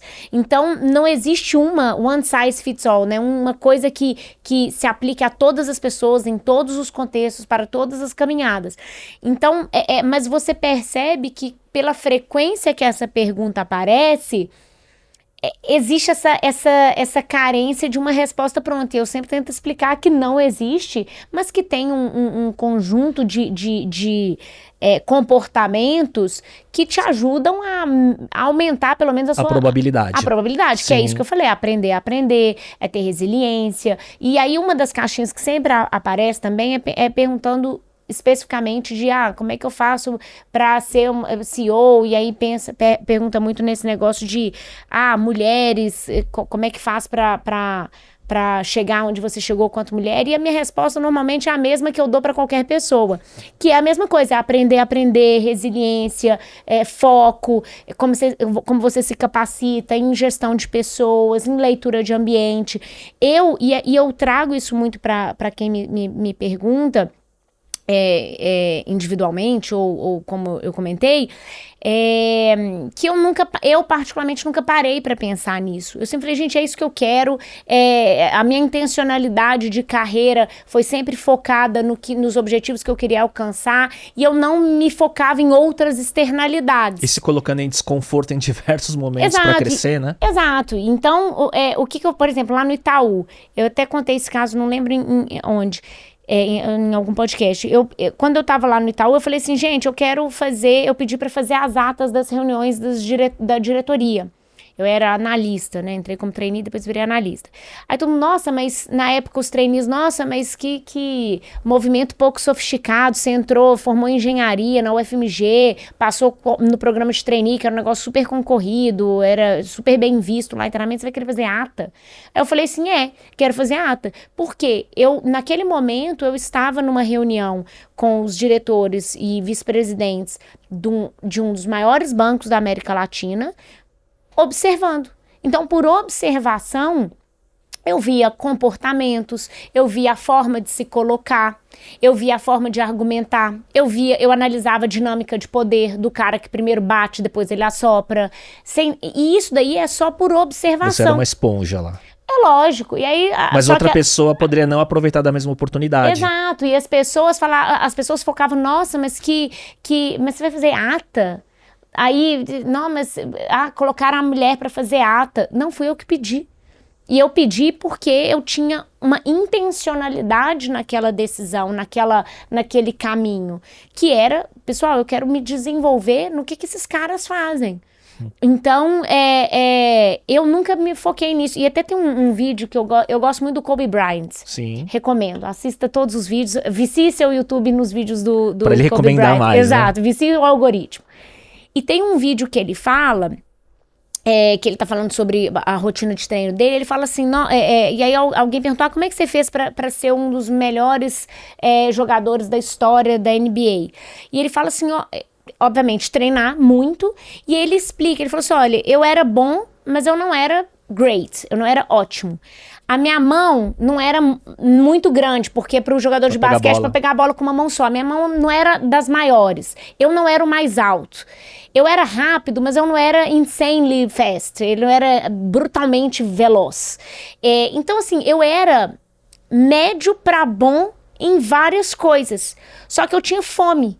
E o que eu tinha de lacuna, eu compensava com treino, com determinação, e aí ele fala, eu não descanso no meio, eu descanso no final. E tem vários vídeos que ele traz um mindset ali, uma mentalidade de fome, resiliência, que ele não parava para se preocupar com as lacunas, com os gaps. Ele não se preocupava com o tamanho da mão dele, ele não se preocupava que ele era mais baixo que o outro, ele se preocupava no que ele precisava. Então, quando me perguntam alguma coisa com foco em a trajetória de mulher, eu falei, gente, a resposta vai ser sempre a mesma, e é a mesma do jogador de basquete e é a mesma de qualquer cenário. O que da gente não focar nas lacunas e nos gaps, e sim focar nos seus objetivos e o que você precisa fazer para chegar neles. Então, toda a minha trajetória, a minha carreira e tudo que eu aconselho para as pessoas, ele é muito maior e independe de specifics, né? De externalidades ou de características específicas. Porque para mim a receita do bolo vai ser a mesma para todo mundo, inclusive desde um jogador de basquete, que são os ensinamentos que a gente consegue aprender com os vídeos dele na época que ele era jogador, inclusive foi uma grande perda, né? Sem dúvida. O falecimento dele. Se aplica para um jogador de basquete, se aplica para um jogador de futebol, se aplica para um empresário, para uma empresária, para qualquer pessoa, que foca no que importa, foco na bola e no jogo que você precisa ganhar. Isso transcende diversas outras pautas, claro que são importantes, claro que a gente não pode desmerecer, obviamente, né? Mas transcende gênero, transcende qualquer outro assunto quando você fala, né, nos específicos, né, do foco e da obstinação, de certa forma, né? E a gente tem aquele ditado, né, que sempre o talentoso, o preguiçoso é sempre superado pelo mediano obstinado, né? Sim. E não deixa de ser isso para qualquer profissão, para qualquer coisa na vida, né? Exato. Agora, eu sei que você é uma pessoa super... eu não sei se a palavra é só disciplinada, mas acho que é metódica, né? Ouvi dizer que você é uma pessoa muito metódica e eu adoro... Assim, meus livros aqui, né? Que tem Tim Ferriss, né? Que eu gosto muito, né? Que ele gosta muito de falar sobre produtividade, método, né? Eu li GTD lá atrás, né? Tenho minhas ferramentas, adaptei algumas e tal. É claro, né? Não adianta você ser produtivo sem saber o que é importante, né? Onde você coloca a tua energia para as alavancas, né? Mas quais são seus hábitos, e ainda mais, né? Com múltiplos papéis, né? Como CEO, como mãe de 3, né? Isso. Como mãe de 3, né? Então, como é que você gerencia seu tempo e quais são suas manias de produtividade? Eu sou bem... diligente com a agenda, sabe? Porque, de fato, como eu tenho muitos pratos para equilibrar, todo sim que eu falo, eu tô falando não para alguma outra coisa, né? Então, desde dentro da empresa, quando eu penso empresa versus família. Então, eu sou, de fato, muito diligente com os sims que eu dou, né? Para onde eu realmente vou agregar valor, a minha presença vai agregar valor. E com o planejamento, né? Então, eu garanto que... E aí tão simples quanto o Google Agenda, tá? Não tem uma coisa muito sofisticada, não. Mas com o Google Agenda, se eu vou na padaria, eu coloco lá 15 minutos ir na padaria. Os meus filhos, cada um tem uma cor no meu calendário. Quais são as idades deles? 5 anos, 3 anos e 1 ano. Todos meninos ou? Não, um menino mais velho e 2 meninas. Boa. Então, cada um deles no meu Google Agenda tem uma cor diferente do evento que eu crio, porque eu preciso saber, só de bater o olho, quem que é o dono daquele compromisso. Menos peso cognitivo. Exato. Então, aí o que é reunião importante, eu coloco de uma cor, o que é um negócio que é good to go, sabe? Eu tenho must go, que eu preciso ir, aí eu boto vermelho, o que é bom que eu consiga ir, se eu... Negociável, né? É negociável, eu coloco outra cor. Então, eu uso... E assim, cada um vai funcionar de um jeito, né? Cada um tem uma ferramenta que funciona melhor. Sim. Cada um tem um formato. Desde o papelzinho, se você tiver agenda de papel, também funciona. Desde que siga, né? Mas que você siga e você tenha uma ferramenta para organizar. Porque, de fato, são muitos assuntos. Se você não tiver uma metodologia própria, que você vai pegar a partir de benchmarkings, que é perfeito. E ver o que funciona para você, né? E ver o que funciona para você. Você vai fazer um benchmark de quais são as melhores ferramentas. Mas não adianta, cada um vai funcionar. O importante é ter uma que funcione para você, porque senão você vai ser atropelado pelas demandas e pelos incêndios. Então, isso é um negócio que eu uso bastante, é como que é a forma de organizar a minha agenda, os meus horários, meus compromissos, ser diligente com o que você aceita incluir na sua agenda, porque, de fato, cada sim é um não para alguma outra coisa. E tempo nivela todo mundo. Todo mundo tem 24 horas. Exato, todo mundo tem a mesma coisa, né? Não existe diferenciação de nenhum gênero, de nenhuma forma. Exato. Quando a gente diz de tempo, todo mundo tem igual. Então, eu sou bem... E rotina, eu gosto muito de rotina, sabe? Eu tenho também, eu vi em algum podcast desses... que se você pegasse um livro, acho que foi o Wesley que falou, não lembro. Se você pegasse um livro de um esportista de alta performance... E visse o diário...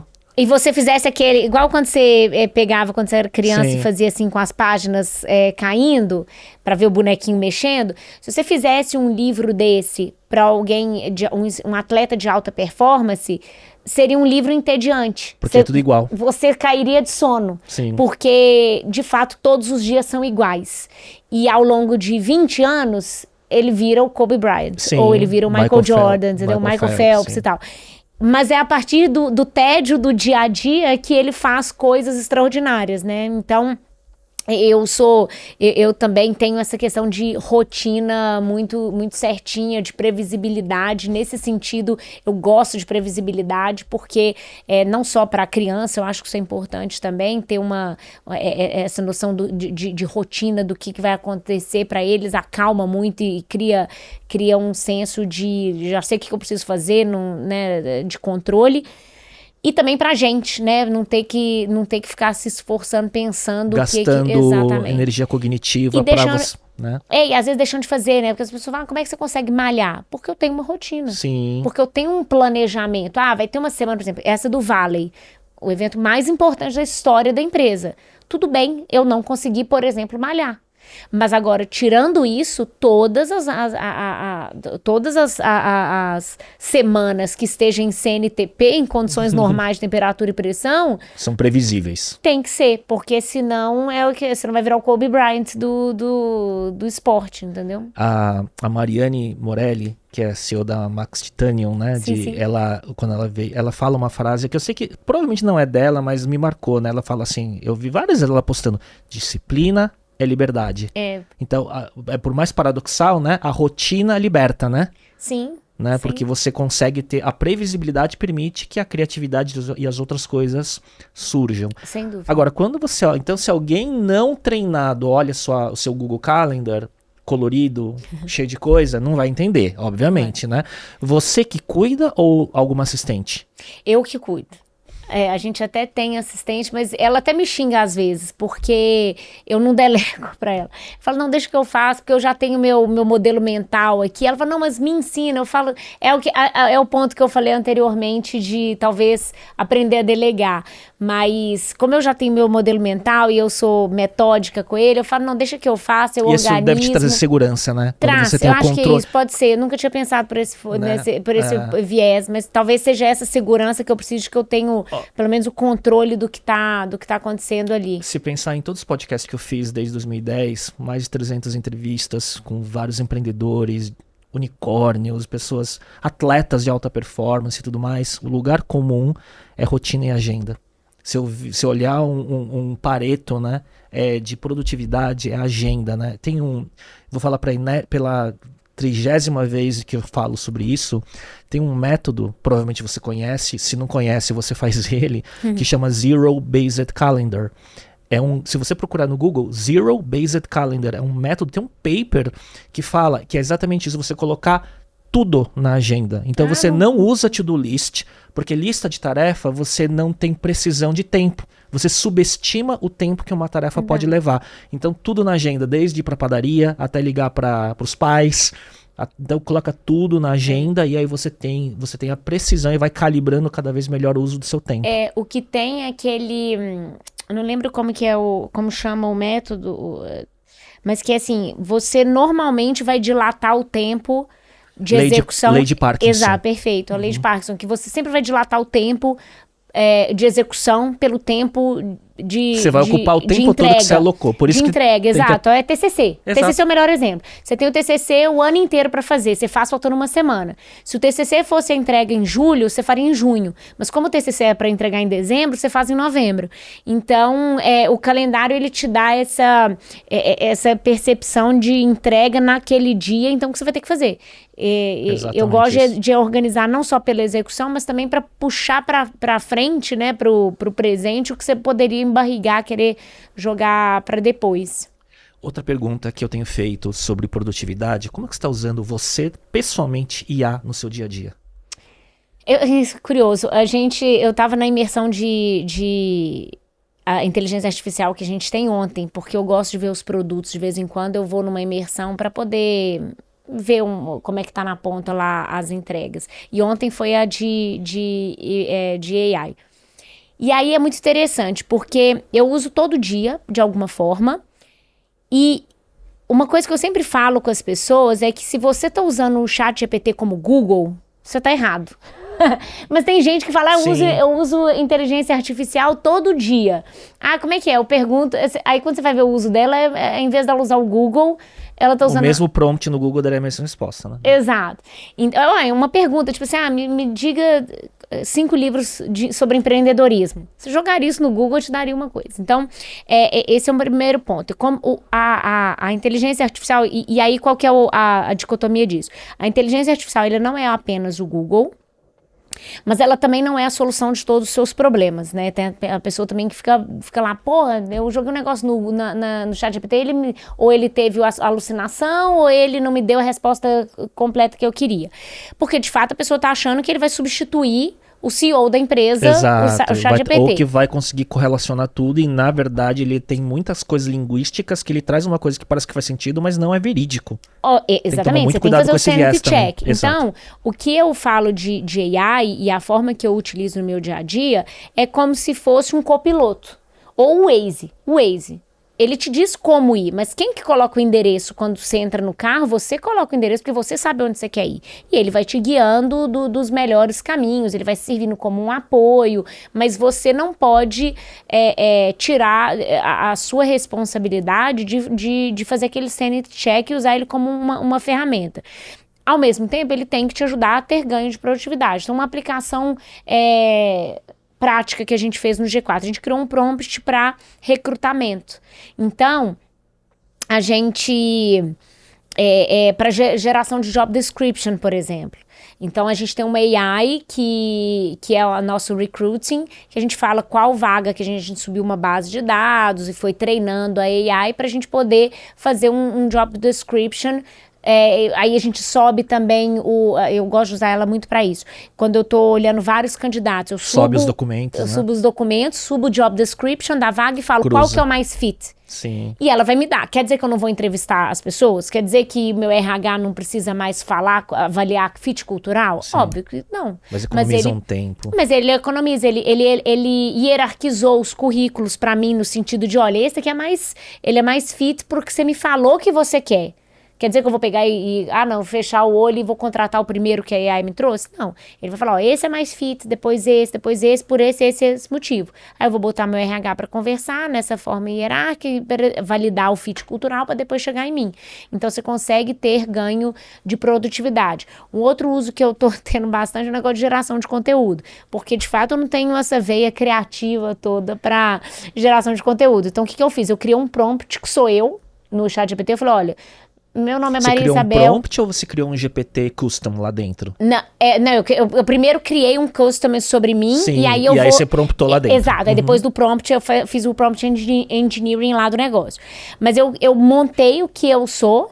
Então eu falei, olha, meu nome é Maria Isabel, sou formada em X, tive uma trajetória por banco, né? Eu passei minha vida. Porque assim, também as pessoas têm preguiça, né? As pessoas não querem fazer o prompt engineering do negócio. Sendo que você tem que enxergar a AI como um assistente. Que você, do mesmo jeito que qualquer assistente, analista que você contratasse, você ia fazer um briefing com ele. Se eu fosse contratar um analista de social para me ajudar a produzir conteúdo, eu precisaria passar um tempo briefando ele quem sou eu. Então eu fiz isso com o ChatGPT. Falei, e uma vez, né? Uma vez, que você tire um tempo para isso. Então eu falei, olha, eu já tive uma trajetória de CFO e de CEO numa startup, expliquei. Agora eu entrei numa empresa de educação executiva, G4, como CFO, assumi como CEO. Então, dentro desse espectro de temas que você pode abordar, porque de CFO, você pode falar de valuation, fluxo de caixa, DRE, gestão de despesa, ganho de eficiência, lá. Como CEO você pode falar cultura, gestão, pessoas, enfim, estratégia, planejamento estratégico, ele criou toda a tua pauta. Eu dei uma orientada que eu já fui CFO e que eu sou CEO para ele poder trazer todos os temas que isso permite abordar.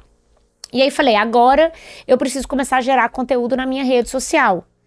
E eu vou fazer, eu mesma, não quero terceirizar, quero manter comigo isso, para garantir que seja close to the chest, que tenha a minha cara. Autenticidade. Então, só que eu não tenho a parte científica disso. Eu não sei que horário do dia é melhor, eu não sei a frequência e tudo mais. Eu preciso que você me ajude a sugerir temas. Então, entre Reels, entre Carrossel, entre Live, vai me sugerindo uma uma grade de conteúdos baseado nesses temas para todo dia você me dar uma ideia. Eu vou começar a checar seus perfis, eu vou começar a ver os seus temas. Eu ainda não tô conseguindo dar cadência, não, mas eu vou trocando com ele. Aí ele fala assim, ó, hoje você posta um Reels de não sei o quê, e hoje...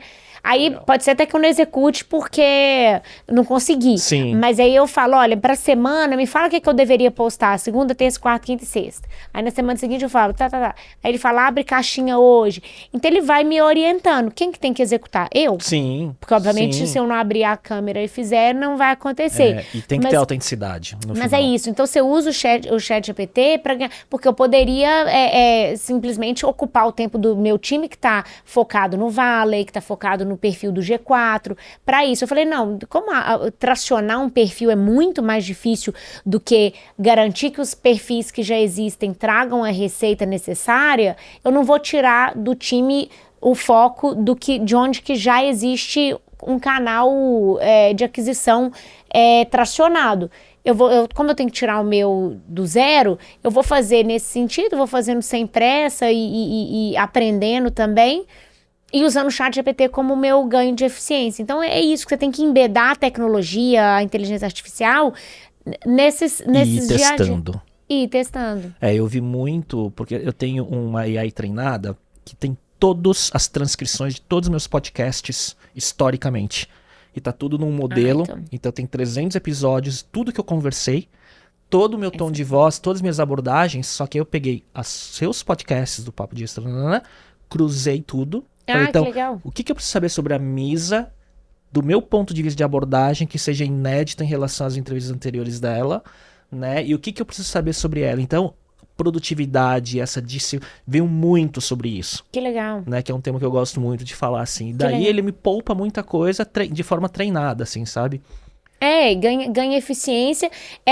De novo, é um assistente. Sim. Ele não vai te substituir como na sua cadeira, no que você tem que executar, mas é um assistente. E nem também pode ser usado como Google, porque você está subutilizando a ferramenta. E nem o dono da verdade. Você tem que ter pensamento crítico. Tem que fazer, exato, tem que fazer sanity check constantemente, sem dúvida. Misa, por outro lado, hobbies. Como que você recarrega as baterias? Esportes que eu adoro, né? Eu gosto de fazer paralelos não só... Eu gosto de fazer muito paralelo com vida profissional e com esporte de alta performance, porque eu acho que o esporte te dá uma resiliência muito, muito grande, né? E uma dedicação, esportes... Hoje em dia eu não faço mais esporte coletivos, mas minha vida inteira eu fiz bastante esportes, porque eu acho que ajuda muito nessa questão de produtividade, de resiliência, de persistência, sabe? De rotina, porque o cara que faz esporte, principalmente coletivo, ele tem que saber trabalhar em equipe, ele tem que saber acordar cedo para treinar, porque senão você vai ser o peso do time.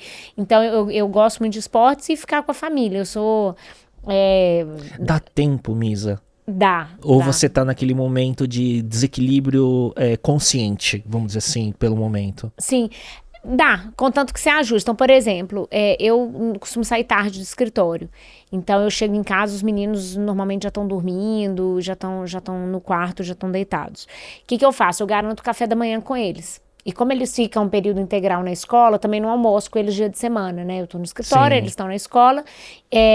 Então, o café da manhã... Amanhã é deles. Café da manhã é a nossa refeição juntos, né? Então, eu acordo, meu marido, a gente arruma o café, arruma as coisas que também a gente gosta de fazer pessoalmente, para também... Igual o Jordan Peterson fala muito isso, né? Não importa quem você seja, não deixa de arrumar sua própria cama, porque isso traz... Navy Seals também faz isso, né? Isso te aterra um pouco na realidade. Então a gente gosta de fazer o café, fazer os ovos, e aí a gente acorda os meninos e toma o café da manhã juntos. Aí depois eu levo ele para a escola e vou pro escritório, chego lá cedo, umas 8h30. Então, eu garanto esses momentos, eu protejo esses momentos. De novo, vai ter um dia que vai ter uma reunião cedo? Perfeito, claro. Vai ter um dia que eu vou conseguir sair um pouco mais cedo para jantar com eles? Também vai. Mas o padrão, o importante é você ter a rotina, o padrão. E aí os desvios são apenas desvios. E não são... Porque quando você começa a ter muito desvio, o desvio não é exceção. Ele começa a se tornar regra, né? Então, eu garanto que o café da manhã a gente sempre tome juntos, que a gente conversa, a gente brinca. Eu levo eles na na escola também, meu marido busca, mas eu levo eles na escola também. E vocês se dividem bem? A gente se divide bem também. E ele é freak de organização também? Também. Porque normalmente um é o oposto do outro, às vezes pra dar um encaixe, né? Não, mas ele também é. O que facilita muito também, que a gente já tá num balé, quase um nado sincronizado de manhã ali, sabe? Porque, de novo, para equilibrar todos os pratinhos, você tem que ter não só organização, diligência, uma metodologia, mas você também tem que ter os players corretos ali, né? Então a gente se alinha muito bem na gestão. Quase uma empresa. Exato. E é um nado sincronizado, um balé ali. Sim. E sabe que você estava falando isso, eu falei do freak de produtividade, se seu marido também era.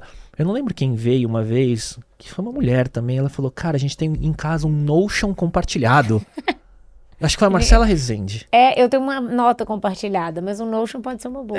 Que é como se fosse o playbook da casa compartilhado entre marido e mulher. Eu falei, daí é demais, né? Não, a gente tem uma nota compartilhada. Tem NPS em casa também, sabe assim? Não, a gente tem uma nota compartilhada que aí cada um vai colocando, por exemplo, se você comprar alguma coisa pra casa, a gente bota na lista, cada um vai colocando ao mesmo tempo. Muito bom.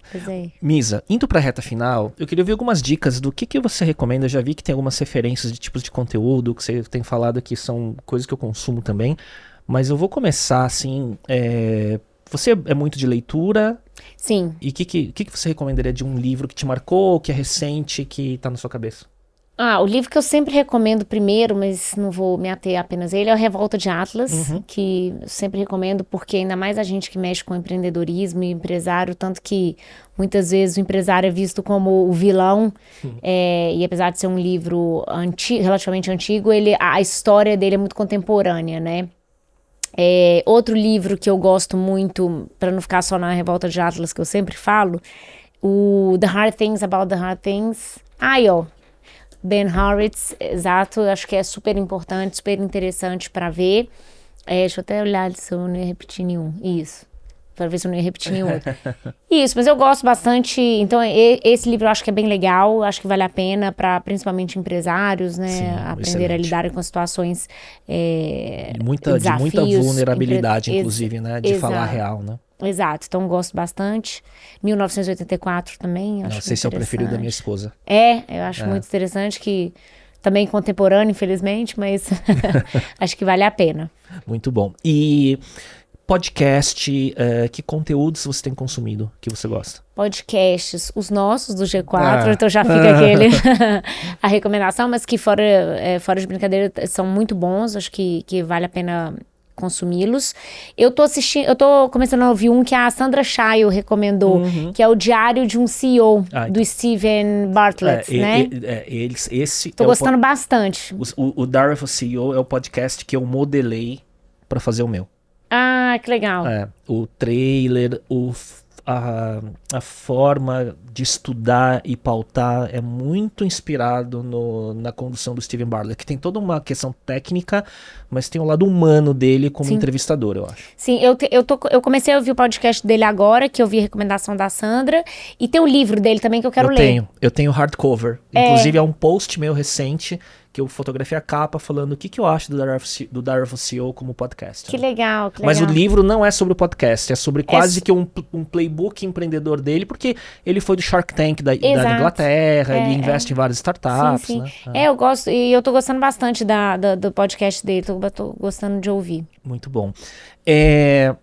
Uma ferramenta ou app que você usa frequentemente e que é meio que fora do padrão, que não é WhatsApp, redes sociais?